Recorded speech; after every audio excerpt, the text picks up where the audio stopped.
हमारे साथ बैरिस्टर ओवैसी, उनसे बात करते हैं। सर, आपके स्पीचेस लगातार हेडलाइन बन रहे और काउंटर के लिए देवेंद्र फडणवीस मैदान में आ जा रहे। वो कह रहे हैं कि यहाँ पे आप लोगों की दाल नहीं गलने वाली है। उनकी दाल महाराष्ट्र में नहीं गलने वाली है और उनकी पर्सनली वो खुद परेशान है, क्योंकि उनका हाल ऐसा है ना कि वो कैश 22 सिचुएशन में आ गए। तो उनको नहीं लगता कि उनको कोई बड़ा पोस्ट मिलने वाला है महाराष्ट्र की राजनीति में।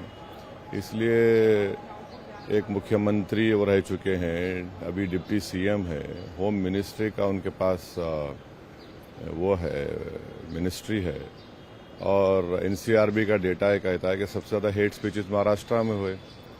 तो उनको दिख नहीं रहा है कि उनके ही दौर में सब हो रहा है। सबसे ज़्यादा लोग कम्युनल राइट्स में पकड़े गए, एनसीआरबी का डेटा है। तो डिस्परेशन और फ्रस्ट्रेशन का शिकार है वो। आप कह रहे डेस्परेशन एंड फ्रस्ट्रेशन का शिकार है, लेकिन आप जब कहते अनेक है तो अखंड है, लेकिन उनका कहना है एक है तो सेफ रहेंगे हम लोग।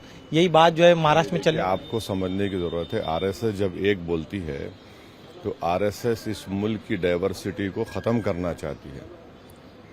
आरएसएस इस मुल्क के कल्चर को, जो बेशुमार कल्चरों पर मुश्तमिल है, उसको खत्म करना चाहती है।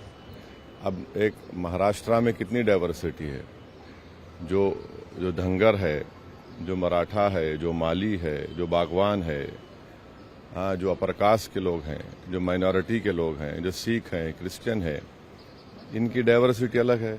इसलिए मैंने वो बात कही है कि अनेक हैं तो अखंड हैं। तो बीजेपी आरएसएस इन सब चीज़ों में बिलीव नहीं करती है।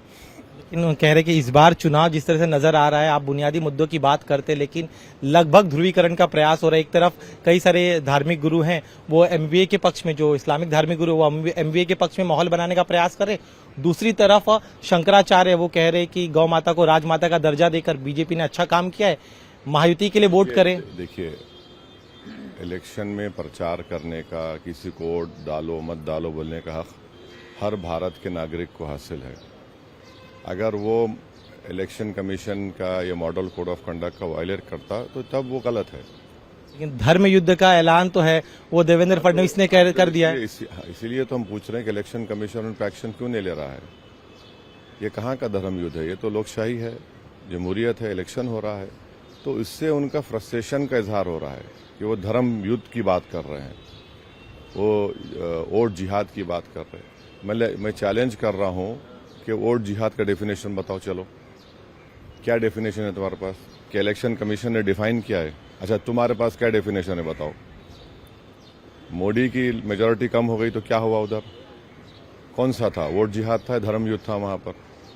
अयोध्या की तुम सीट हार गए, गुजरात में बीजेपी हार गई।